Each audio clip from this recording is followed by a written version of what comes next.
Bharatiya Janata party કેન્દ્રની team અમારા નડ્ડાજી, આદરણીય મોદી સાહેબ, અમિતભાઈ, ગુજરાત પ્રદેશ ભારતીય જનતા પાર્ટીના અમારા અધ્યક્ષ, અહીંના અમારા મુખ્યમંત્રી શ્રી અને ભારતીય જનતા પાર્ટીના વરિષ્ઠ આગેવાનોનો સૌનો અંતઃકરણપૂર્વક આભાર માનું છું.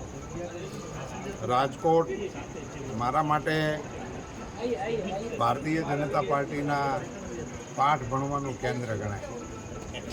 ભારતીય જનતા પાર્ટીમાં નાના કાર્યકર્તા તરીકે અમે અમરેલી જિલ્લામાંથી રાજકોટ મિટિંગો માટે આવવાનું શરૂ કરેલું. મુરબ્બી ચિમન કાકા, ચકુભાઈ,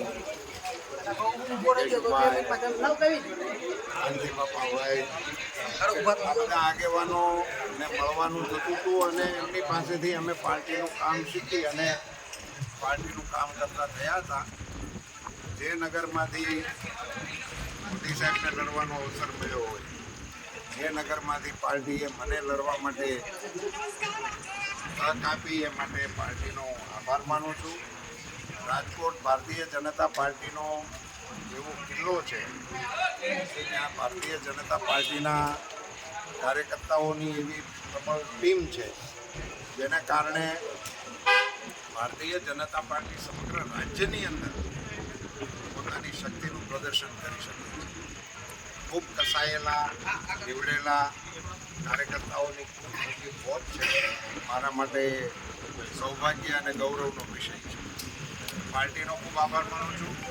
રાજકોટના સૌ કાર્યકર્તાઓ, અમારા પ્રમુખશ્રી, મને અહીંયા, હું તો એરપોર્ટથી જવા માટે દિલ્હી આવતો હતો, તો અહીંયા મને સામા મળ્યા, મારા જૂના જોડીદાર ટપ્પાઈ મળ્યા, એટલે શુકન થયા મને એરપોર્ટ ઉપર. અને સગળી ટીમ લો, અમારા માનનીય ધારાસભ્યશ્રીઓ પણ પધારી ચૂક્યા. સગળી ટીમ સાથે મારે પાર્ટીના કાર્યકર્તા તરીકે ખૂબ કામ કરવાના અવસર મળ્યા.